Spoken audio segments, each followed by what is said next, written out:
Bonjour chers abonnés, bonjour chers visiteurs de la parole en jeu. Je suis heureuse de vous retrouver aujourd'hui après ce petit moment de silence. J'espère que tout va bien chez vous.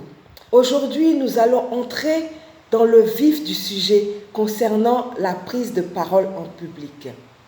La définition que l'on nous donne de cet exercice nous dit que c'est le fait de s'adresser à un groupe de personnes de manière délibérée et structurée, de manière à les informer ou à les persuader. On dit aussi que, au-delà de s'exprimer, il s'agit surtout de captiver l'attention d'une assemblée par des propos, par une posture adéquate, quelle que soit la situation de prise de parole. Mais si l'on part du fait que tout ce que l'on dit nous engage, si l'on part du fait que toute occasion de parler est une situation de prise de parole, si l'on considère que toute personne sans distinction aucune est un public qui nous observe, est un public qui nous écoute, alors un auditoire, dans ce cas, je voudrais dire ceci. Parler, c'est s'exposer. Et sachez-le bien, votre parole est le reflet de ce que vous êtes. Je suis loin d'être une adepte de la préparation express dans une prise de parole parce que, à mon sens, la prise de parole est faite de trop d'imprévus, de paramètres dépendant de notre inconscient pour avoir une préparation parfaite et être en mesure de mesurer et de maîtriser tous les contours. C'est comme aller acheter une paire de chaussures une semaine avant un événement, acheter des talons aiguilles et se dire « Ah, je vais m'entraîner pendant une semaine ». Et le jour de cet événement, vous devez passer sur un tapis rouge avec de chaque côté une foule qui scande votre nom. Eh bien, soyez-en sûrs, même si vous avez appris à marcher, vous allez dandiner et peut-être même que vous allez vous retrouver par terre. Sachons-le également, le fait qu'il existe des variétés de langues n'enlève rien au fait qu'il faut qu'il y ait une langue standard. C'est celle qui est comprise par tout le monde. Si les variétés viennent enrichir cette langue standard, elles n'enlèvent pas pour autant le fait qu'il faut parler un français courant. Et je l'ai dit dans ma dernière vidéo, plus le français est élaboré, plus il est compris par un plus grand nombre. C'est cela, par exemple, qui va faire la différence dans une chaîne télévisée qui est suivie dans la plupart des pays francophones où l'on verra une émission avec des journalistes sous-titrés et celle d'un autre pays avec des journalistes qui parlent sans avoir besoin de sous-titrage simplement parce qu'ils ont l'élocution, ils ont la diction suffisante pour que tous puissent les comprendre. Je préfère écouter quelqu'un qui parle bien, même s'il a un sujet commun, que d'écouter quelqu'un qui parle mal avec un sujet intéressant.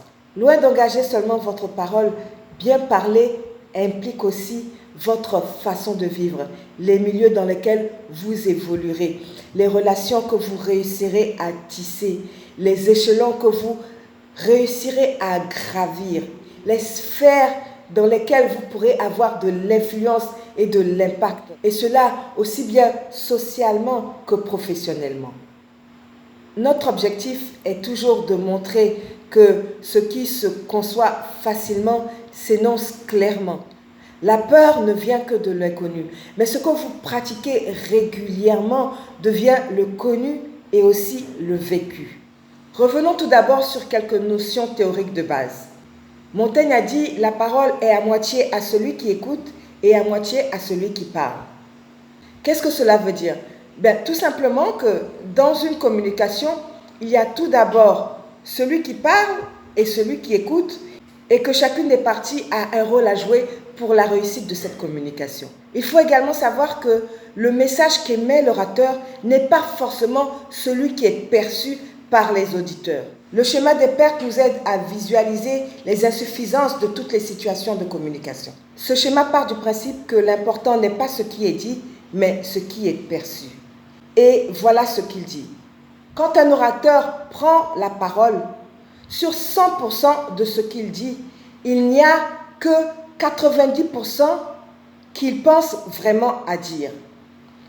Dans les 90% qu'il pense vraiment à dire, il n'y a que 80% qu'il sait vraiment dire. Et dans ces 80% que notre orateur saura vraiment dire, il n'y a que 70% de ce qu'il dit effectivement. Quand on en vient maintenant à notre auditeur, sur les 70% de ce que notre orateur aura dit effectivement, il n'y a que 60% qu'il entendra. Mais de ces 60%, ce qu'il écoute vraiment ne sont que 50%. Et quand on en arrive à ce qu'il comprend effectivement, on tombe à 40% de la communication. Ensuite, ce qu'il admet de ce qu'il a compris, c'est-à-dire ce qu'il agrée, ce qu'il adopte, ne représente que 30%. Et de ces 30% adoptés, il ne retiendra finalement que 20%. Une fois ces 20% retenus, ce qu'il pourra redire effectivement ne seront que 10%. C'est pour ça que quelquefois on voit certaines personnes qui reviennent par exemple du cinéma et vous leur demandez « Ah, tu es allé voir tel film? Oui, alors c'était comment? Oh, très très bien, il y avait tel acteur, mais c'est quoi la trame du film? Oh, ça parle d'une fille qui est allée... En tout cas, c'était très très chic. » Ou alors, quand quelqu'un revient de son culte le dimanche, qu'on lui demande qu'est-ce que le pasteur ou le prêtre a dit. Oh, il a fait une belle prédication.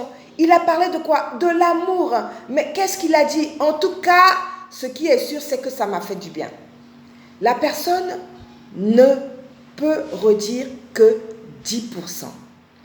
L'orateur est dépositaire d'une immense liberté, celle d'être à la fois l'auteur, le compositeur et le chef d'orchestre de sa parole. Et aussi d'un immense paradoxe, c'est-à-dire que lorsqu'il parle, il y a une autre personne qui écrit avec lui une partie de la partition. En termes de communication, retenons que nous avons 3 formes différentes. La première, c'est la communication verbale. Elle correspond au contenu de tout ce que l'on va dire.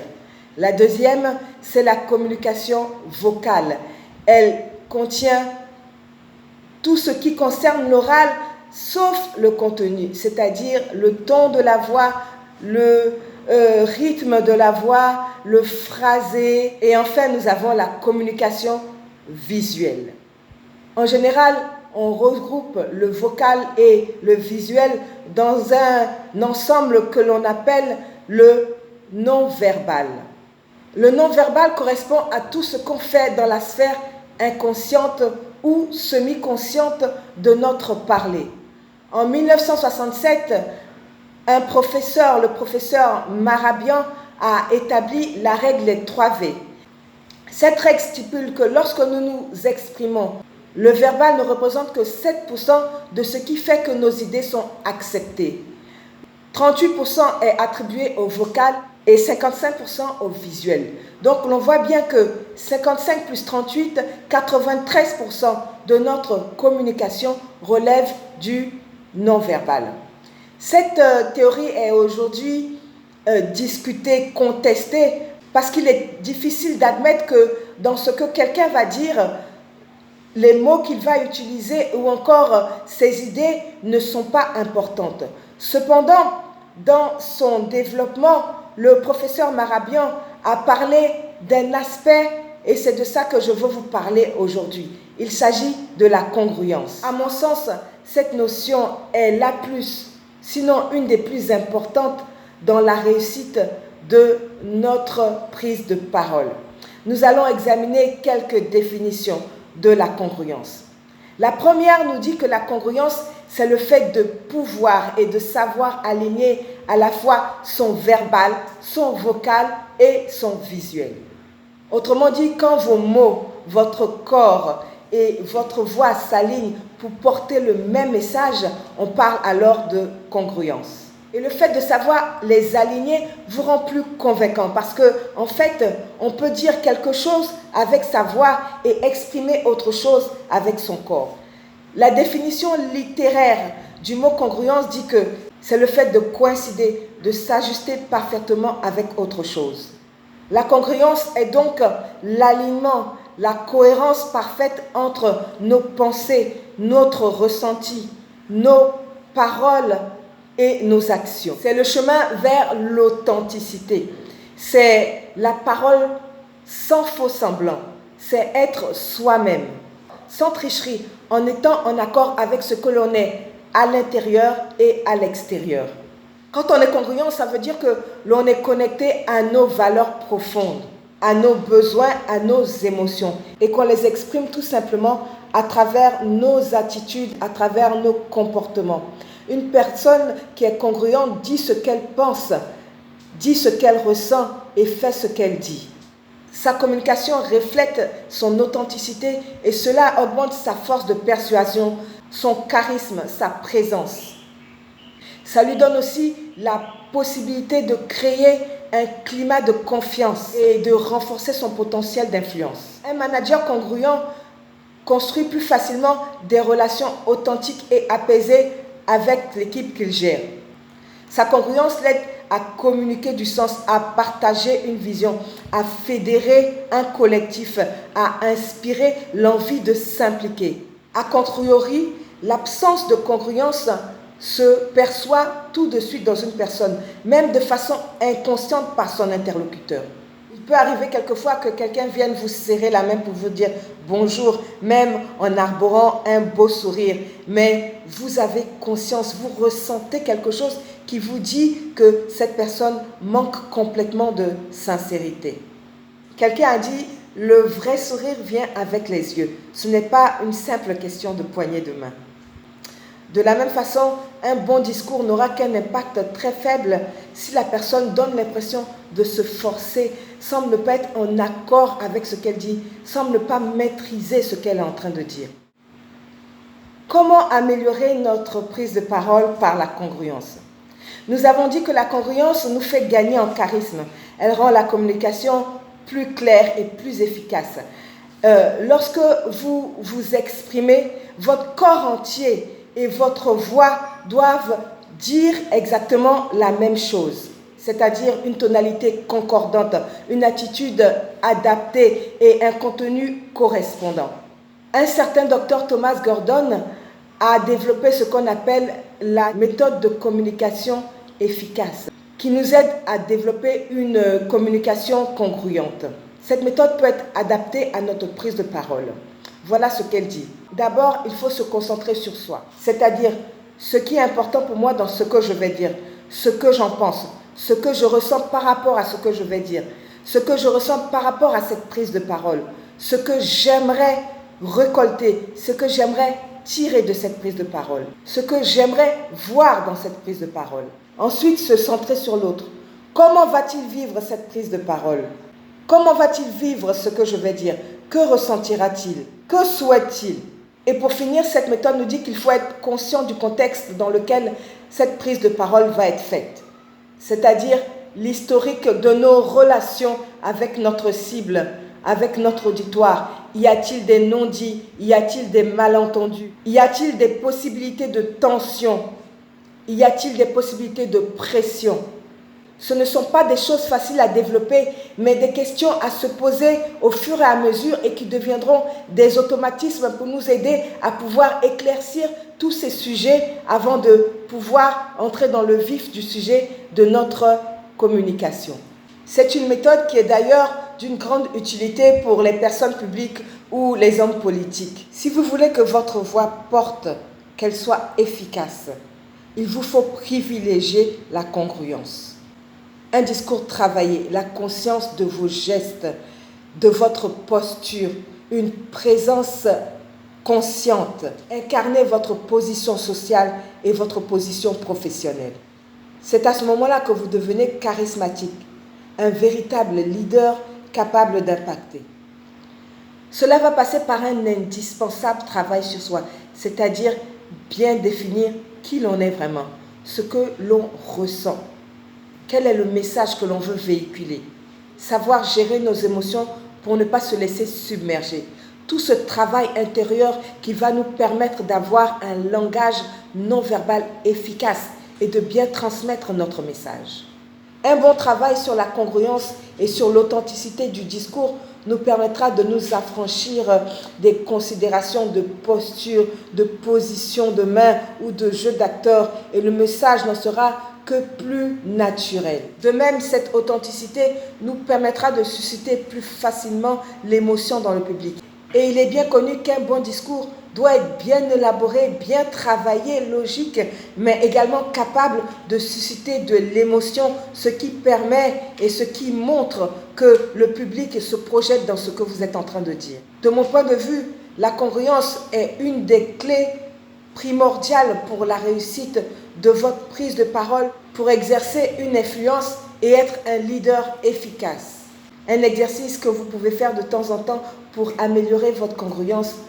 Quand vous parlez, faites attention à ce que vous dites. Regardez votre attitude, les attributs de votre voix. À force de vous entraîner à reconnaître ces éléments, vous deviendrez être capable de les changer, de les améliorer, de les façonner, tout en façonnant cette congruence. Voilà, nous en avons fini pour notre rendez-vous de ce jour. J'espère que cette vidéo vous fera du bien. Quant à moi, j'ai eu beaucoup de plaisir à partager ce moment avec vous. Je vous rappelle que je reste disponible pour vos questions. Vous pouvez me contacter sur WhatsApp ou sur la page Facebook, ou même poser vos questions en commentaire sous notre vidéo de YouTube. En attendant, partagez la parole en jeu, et surtout, n'oubliez pas, abonnez-vous. Bye bye et à bientôt.